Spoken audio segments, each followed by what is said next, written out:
বন্ধুরা, আজকে বাসায় রান্না হবে চিংড়ি মাছ। তো এই দেখুন, এই যে বড় বড় গলদা চিংড়ি আমি কেটে রেখেছি। এই হচ্ছে চিংড়ির যে ইয়েগুলো, আসল যে জিনিসগুলো। এ দেখুন, এই যে চিংড়ি ওর, আর হচ্ছে এই হলো মাথাগুলো। তো এখানে আবার দুটো বাগদা চিংড়ি রয়েছে, এই দুটো চিংড়িও আজকে দেবো। তো আজকে চিংড়ির মালাইকারি হবে। আর এই যে যে মাথাগুলো, এইগুলো দিয়ে, এটা দিয়ে, আর এই হচ্ছে পা, দেখুন চিংড়ির পা। তো এইগুলো দিয়ে আজকে সুন্দর একটা রেসিপি হবে, চিংড়ি মাছের মালাইকারি। বিশেষ করে আমাদের বাগেরহাট অঞ্চলে এইরকম খাবার শীতকালে খুব বেশি খাওয়া হয়। আমরা কিন্তু খুব পরিমাণে খেয়ে থাকি। বিশেষ করে যাদের ঘের আছে তাদের তো কথাই নেই। মাছ ধরে মানে জাল ফেললেই, চিংড়ি উঠলেই মালাইকারি চলে, তাই না বন্ধুরা বলেন? হ্যাঁ, সেটা কিন্তু সবাই জানে। বিশেষ করে বাগেরহাটের অঞ্চলের লোকজন, বাগেরহাট সাতক্ষীরা, বিশেষ করে যাদের ঘের আছে, যাদের এখানে চিংড়ি হয়, তারাই চিংড়ি মাছ দিয়ে বিভিন্ন প্রকার রেসিপি তৈরি করে। তো আজকে কিন্তু আমি রান্না করব না, আজকে মা রান্না করবে। সেই রান্নাটা আপনাদের সবার সাথে শেয়ার করব এবং সেইটাই দেখাবো। তো বন্ধুরা চলুন তাহলে, এখন আমি প্রথমে কি করি, মাছগুলো ভিজিয়ে নিই। এটা কিন্তু বরফের মাছ, তবুও দেখুন কালকে বরফে রেখেছি, কিন্তু এখনও বরফ, এইটা বরফ হয়ে গেছে, বাট চিংড়ি কিন্তু একসাথে লেগে থাকে না, একটু হলেই কিন্তু ছাড়িয়ে যায়, যে কারণে কিন্তু চিংড়ি মাছ এরকমভাবে ছাড়ানো যাচ্ছে। দেখুন যে মাথাগুলোও কিন্তু ছাড়ানো যাচ্ছে। তো যাই হোক, এখন আমি চিংড়িগুলো ভিজিয়ে নেব। তো জল দিয়ে, মোটামুটি করে একটু জল দিয়ে কিছু সময়ের জন্য রেখে দেবো, নর্মাল হওয়ার জন্য। সব সব কিছুতেই জল দিয়ে দেবো, যেহেতু পা, মাথা, চিংড়ি পুরো দিয়েই কিন্তু রান্না হবে, সেজন্য সবগুলোই কিন্তু ভিজিয়ে নিচ্ছি। আর বিশেষ করে চিংড়ি মাছের মাথার স্বাদ তো অন্যরকম, সেটা বলে বোঝানো যাবে না। এই যে চিংড়ি মাছের মাথার যে ঘিলুটা দেখছেন, মগজ যেটাকে বলা হয়, এইটা যা যা টেস্ট, সেটা যারা না খেয়েছেন সেটা বুঝতে পারবেন না যে কতটা চিংড়ি মাছের মগজের টেস্ট। আমরা এটাকে ঘিলু বলি। তো যার কারণে, আর এই যে যে শক্ত যে অংশটা, খোসা, এইটা ফেলে দিতে হয়। আর এটা আমরা অনেক সময় দেখা যায় কাটার সময় ফেলে দিই, আবার অনেক সময় এখন দেখুন এটা কত সহজে তুলে ফেলা গেল। তো যাই হোক, এইভাবে কিন্তু এখন এইটা যেটা ময়লা ঝুড়িতে দিয়ে দিলাম, আর এইভাবে করে মাথাগুলো ছাড়িয়ে নিয়ে দেন রান্না করতে হবে। তো আজকে আমি এখান থেকে কয়েকটা মাথা নিয়ে নেব, কয়েকটা মাছ নিয়ে নেব, আর কয়েকটা পা নিয়ে নেব। আর এইটাই কিন্তু আজকে আমাদের রেসিপি হবে, রান্নাটা করবে মা, আর আজকে আমি ক্যামেরাম্যান হিসেবে দায়িত্ব পালন করব। তো যাই হোক, তারপরেও আমি আপনাদের দেখাচ্ছি যে কোনভাবে মাথা, এটা কিন্তু আস্ত মাথা, চিংড়ি মাছের আস্ত মাথা, এভাবে কিন্তু সুন্দর একটা রেসিপি করে খাওয়া যায়। আর শুধু যে চিংড়ি মাছ ছাড়াও কিন্তু এই আস্ত মাথা রান্না করা যায়, এবং সেটাও অনেক অসাধারণ একটা টেস্ট হয়। তো যাই হোক, আমি এখন কয়েকটা ছাড়িয়ে নিচ্ছি মাথার। এই যে এটা পুরো খোলস, এটা এই খোলস কিন্তু খাওয়া যায় না, যার কারণে কিন্তু খোলস ফেলে দিয়ে ভিতরের অংশ খেতে হয়।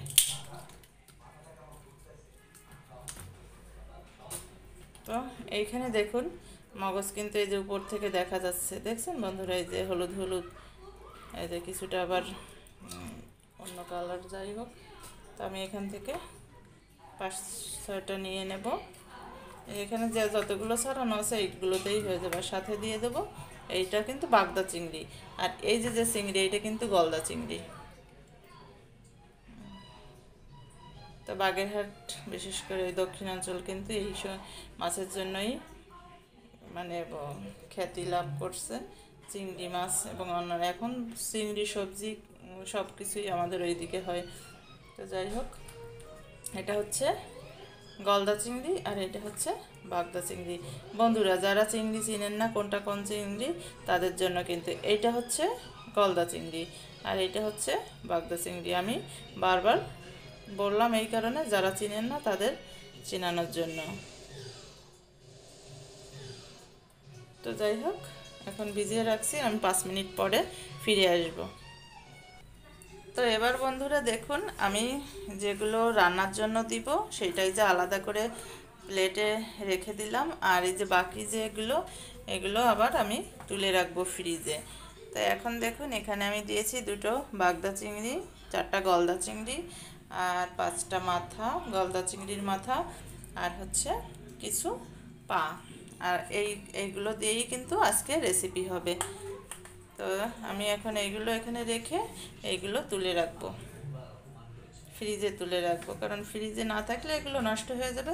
ডিপে তুলে রাখতে হবে, তাই ফ্রিজে ডিপে আমি রেখে দেব। তো নিয়ে যাচ্ছি ফ্রিজে রাখার জন্য। তো ফ্রিজ খুলে নিলাম, মোটামুটি করে কিন্তু ফ্রিজ এখন ভর্তি মাছে। আর এগুলো রেখে দেব, তো এক এক করে গুছিয়ে গুছিয়ে রাখতে হবে।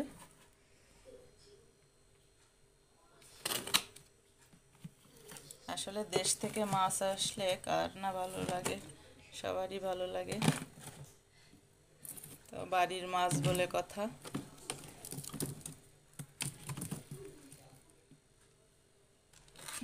যাই হোক, আমি এভাবে করে সাজিয়ে রাখবো।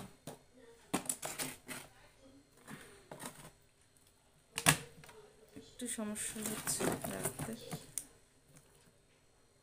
যাই হোক ফ্রিজে রেখে দিলাম। এখানে কিন্তু অনেক কিছু আছে, মাছের পেটি, তারপরে মাথা সহ বিভিন্ন প্রকার মাছ রয়েছে এখানে। আমার আবার ফ্রিজ ভর্তি মাছ না থাকলে ভালো লাগে না। যাই হোক, আর এখানে বাড়ির মাছ, তো সেই রকম মজাই আলাদা। তো এখন আবার চলে যাচ্ছি রান্নাঘরে, মাছগুলো রেখে গেলাম, চিংড়ি যে বাকি যে চিংড়িগুলো ছিল, দেখুন মগজ সহ মাছগুলো রেখে গেলাম। তো এদিকে দেখুন মা জোগাড় যন্ত্র করার জন্য রেডি হয়েছে। এখন মা এখানে তেলের বোতল নিয়ে আসছে, সরিষার তেল, বিশেষ করে সরিষার তেল দেওয়া হবে মনে হয়। সরিষার তেল দেবা? তাহলে এবার মা হচ্ছে মাছের যে শক্ত খোলস সেইগুলো তুলে নিচ্ছে। আমাদের কিন্তু মোটামুটি করে রান্না করা ছিল, তো তারপরেও ভাবলাম যে রাতে আরেকটা রেসিপি, আরেকটা খাবার বেশি হোক, যার কারণে কিন্তু চিংড়ি। তো দেখুন ভাত রান্না করা শেষ, আর হচ্ছে এখানে মার জন্য দুধ রান্না হয়েছে। তো দুধ করে রান্ধিয়ে রেখেছি, আর হচ্ছে এখানে হচ্ছে তরকারি রান্না করে রাখছি। তরকারিটা আমি রান্না করছি, এটা হচ্ছে আপনার ইলিশের বাচ্চা আর হচ্ছে কই মাছ, এটা দিয়ে, আর কফি, শালগম আর আলু দিয়ে, আর সাথে হালকা টমেটো দিয়ে রান্না করেছি। এটা রাতের খাবার। সেই সাথে ভাবলাম যে চিংড়ির আরেকটা রেসিপি হলে ভালো হয়। আর এদিকে মামনির জন্য একটু মাছ ভাজিয়েছে, এটা গলদা চিংড়ি, আর হচ্ছে এটা কাতলা মাছ, সরি রুই মাছের পেটি, আর হচ্ছে এটা মাছের তেল টেল সহ এটা একটা। যাই হোক, আমাদের মোটামুটি রাতের খাবার রেডি। তো তারপরেও আমরা চিংড়ি মাছের ওই রান্নাটা করব, যে কারণে মা করবে, মাকে বললাম মা করবে। এখন আমি চলে যাচ্ছি রান্নাঘরে। এদিকে মা যে শক্ত যে অংশগুলো ছিল চিংড়ি মাছের, সেটা প্রায় বেছে ফেলছে। দেখুন শক্ত এই খোলসগুলো মানে ফেলে দিলে ভালো হয় আর কি, তাহলে দেখা যায় যে এর ভিতরে মশলা ভালোভাবে ঢোকে। না রাখলেও, না ফেললেও চলে, তো দেখা যায় ফেললে আর কি টেস্টটা বেশি লাগে, মজাটা বেশি লাগে। যাই হোক, ফেলে দিয়েও রান্না করা যায় এবং আস্ত রেখেও রান্না করা যায়, তবে মাথার খোলস কিন্তু অবশ্যই ফেলতে হবে। মাথার খোলসের এখানে যে শক্ত আবরণটা থাকে সেইটা কিন্তু অবশ্যই ফেলতে হবে। আর এদিকে দেখুন এখন বাগদা চিংড়িটাও কিন্তু ছোটো দেখাচ্ছে, তার কারণ উপরের যে খোলস ছিল, শক্ত খোলস আবরণ, ওটা ফেলে দেওয়া হয়েছে। আর দেখুন গলদা চিংড়িরও সেই আবরণ ফেলে দেওয়া হয়েছে, শক্ত আবরণ, যার কারণে কিন্তু এখন ইয়ে লাগছে, মানে একটু ছোট ছোট হয়ে গেছে। যাই হোক, এবার আমরা দেখবো মা এর ভিতরে কি দেয়। মশলা কিন্তু বাটি নেই, মশলা বাট হোক। আচ্ছা, তো আমি এখন একটু মাকে একটু মশলা বেটে দিচ্ছি। তো বন্ধুরা মশলা বাটবো আর সাথে আছে নারকেল। মা এখন বলতেছে যে নারকেল আছে, তা আমি বললাম হ্যাঁ আছে। তা বললো তাহলে একটু নারকেলটা ও একটু কুড়িয়ে দাও, নারকেলের দুধ দিলে আরও টেস্টি লাগবে। তো যে কারণে একটা নারকেল আছে, এখন মা নারকেলটা পরিষ্কার করবে, আমি এদিকে মশলা বাটবো। তো যাই হোক, নাও নিয়ে যাও, ওই পাশে বোদা আছে। তো আমি এখানে নিয়ে নিয়েছি আস্ত জিরা আর সামান্য পরিমাণে এটা আছে সরিষা, আস্ত সরিষা আর কিছু কাঁচা লঙ্কা, আর এইগুলো দিয়ে আমি এখন একসাথে করে বেটে নেব।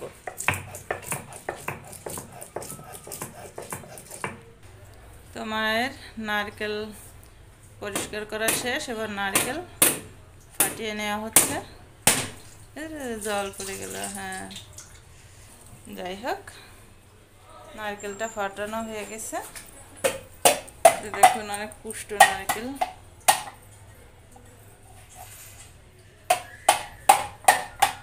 এটাও কিন্তু গ্রাম থেকে আনা, তো এটা কিন্তু দেখুন অনেক সুন্দর নারকেল।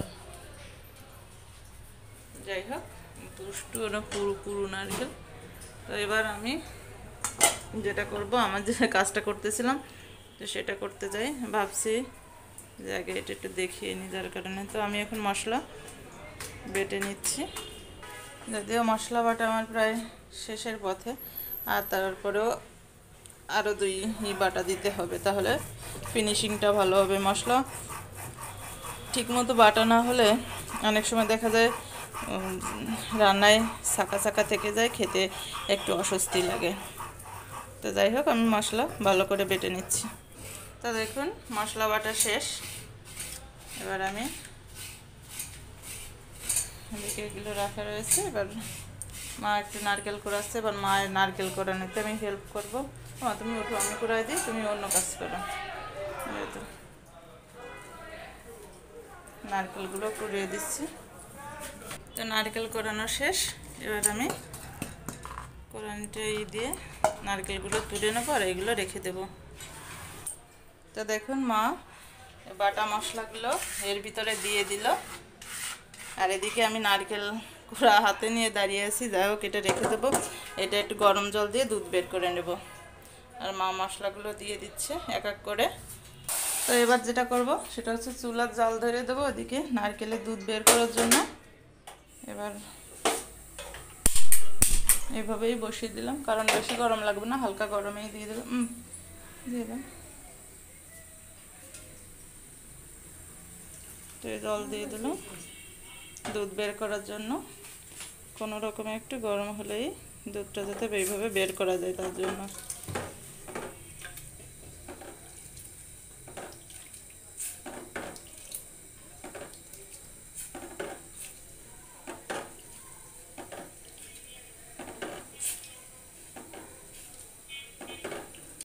দেখুন নারকেলের দুধ মোটামুটি করে এভাবে কিন্তু বের করতে হবে, আর মা এটা ভালো করে চিপড়িয়ে চিপড়িয়ে বের করে নিচ্ছে। আর এরপরে যে ছাঁকনিটা দেখছেন, ছাঁকনিটা দিয়ে সেকে এটা পরিষ্কার করে নিতে হবে, যাতে করে একটু ওই যে ইয়েটা আছে শক্ত যে এটা যাতে না থাকে। তো এবার কিন্তু রান্নার প্রসেস শুরু। আমি মাকে জালটা ধরিয়ে দিচ্ছি, উনি জাল ধরাতে ভয় পায়, এই জন্য জালটা ধরিয়ে দিলাম।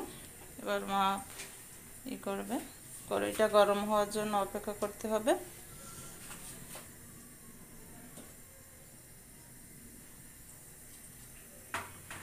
এবার মশলা মাখিয়ে নিচ্ছে।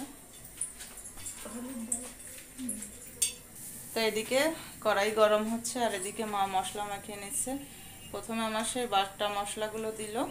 বাটা মশলার ভিতরে ছিল কাঁচা লঙ্কা আর সামান্য কিছু জিরা, সামান্য কিছু সরিষা, এগুলো সরিষা বেটে রেখেছিলাম সেটাই দিয়ে দিল। এরপরে দিল হলুদ, আর এখন দিবে নুন, পরিমাণ মতো নুন দিয়ে মাখিয়ে নিচ্ছে।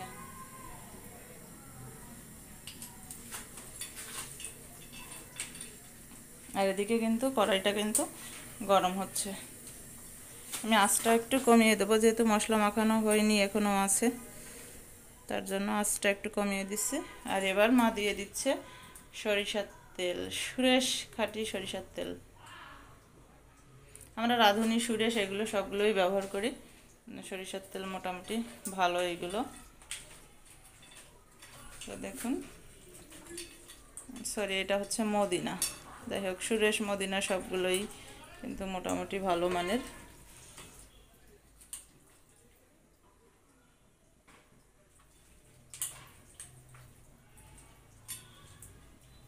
তো এবার ইয়েগুলো মাখানো শেষ, চিংড়ি মাছ মাথা সহ মাখানো শেষ। এবার যেটা করতে হবে, কড়াইতে তেল দিতে হবে, তাই না মা? তাহলে জল দিয়ে, ও আচ্ছা আচ্ছা, তাহলে মানে রান্নার প্রসেসটাই অন্যরকম। শুধু শুধু কি ভালো লাগে? যাই হোক, তুমি দাও তাহলে, কি কি দেবা, কীভাবে দেবো, আমার হেল্প করতে হলে বলো।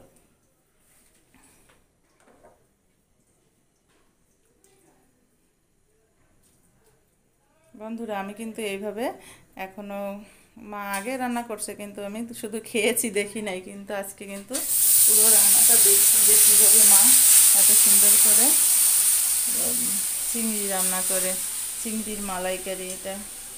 তো যাই হোক,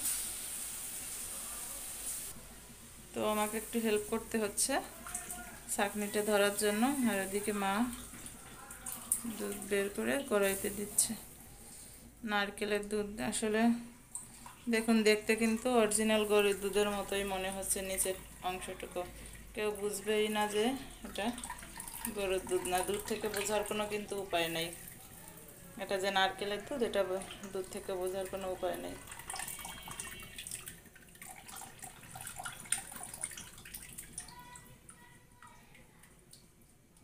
এবার এটা নিয়ে নিল।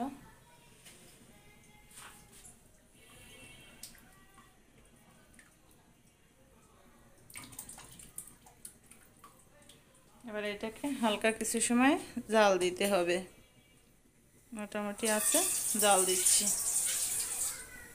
তো আমি এদিকে নারকেলের দুধ জাল দিয়ে নেড়ে চেড়ে দিচ্ছি, মা ওইদিকে আরেকটু দুধ বের করছে নারকেলের।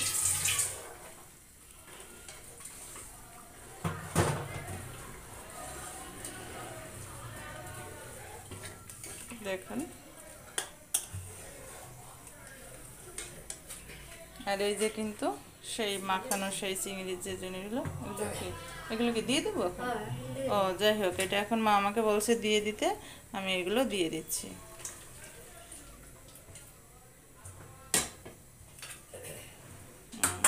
এবার ওই দুধটুক দিয়ে মা এটা কী করে ঠিক করে দেবে। যাই হোক, এবার আমি এটাকে নেড়ে চেড়ে দিচ্ছি।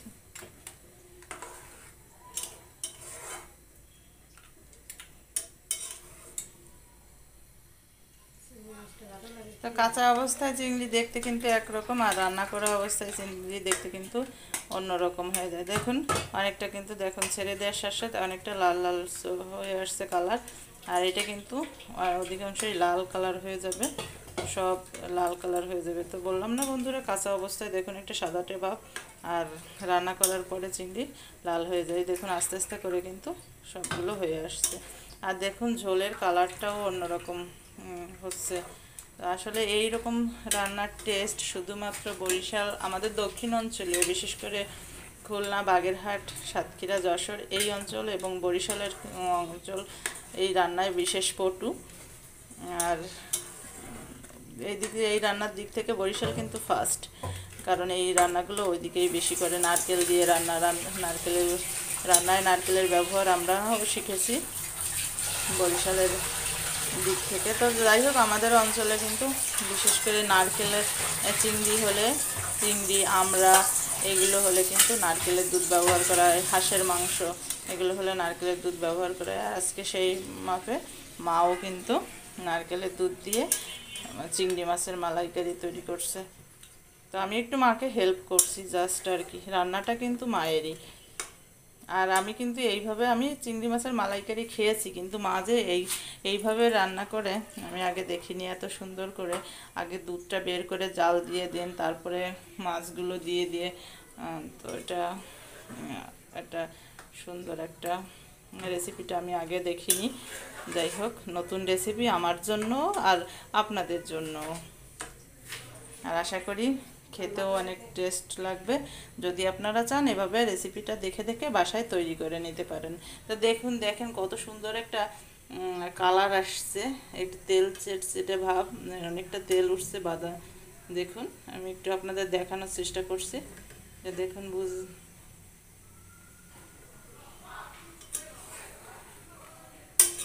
তো এইভাবে আমাকে নাড়তে বললো, যখন আমি নাড়ে দিচ্ছি। কত সময় নাড়তে হবে জানি না, তারপরে দিচ্ছি। জালটা ওকে বাড়িয়ে দিলাম। হ্যাঁ, ও আচ্ছা আচ্ছা, মাছ সেদ্ধ হওয়া পর্যন্ত নাড়তে হবে। এভাবে ঢাকবো না? ও আচ্ছা, এটা ঢাকা যাবে না। এভাবে ঢাকতে গেলে এর যে এগুলো ঢাকনায় লেগে যাবে, মানে যে বাষ্পকরে যেগুলো সুন্দর যে তেল থেকে, এটা ওরা ঢাকনায় লেগে যাবে, যার কারণে কিন্তু এটা ঢাকা যাবে না। এভাবেই করে মোটামুটি মিডিয়াম জালে রান্না করতে হবে, তাই না মা? আচ্ছা, দেখুন রান্নার পদ্ধতি কিন্তু একদম সিম্পল। চাইলেই বাসায় যে কোনোভাবে মানে খুব সহজে রান্না করা যায়, শুধু চিংড়ি মাছ থাকলে হবে। আর মশলাও কিন্তু যে আহামরি কিছু মশলা দেওয়া হয়েছে তা কিন্তু না, শুধু আস্ত জিরা, এটা তো সবার ঘরেই থাকে। আর কাঁচা লঙ্কা, এটাও সবার ঘরে থাকে। আর সরিষা ফোড়ন, মানে সরিষা, এটাও সবার ঘরে থাকে। তো চাইলেই যে কোনো মুহূর্তে এটা রান্নাটা করা যায়। তো বন্ধুরা 5 মিনিট পরে ফিরে এলাম। তো দেখুন এখন কেমন অবস্থা। আর দেখুন ঝোলটা অনেকটা গাঢ় হয়ে আসছে, আর এত সুন্দর একটা ঘ্রাণ বেরিয়েছে, যেটা আপনারা যখন বাসায় তৈরি করবেন তখনই বুঝতে পারবেন যে কত সুন্দর ঘ্রাণ বেরোয়।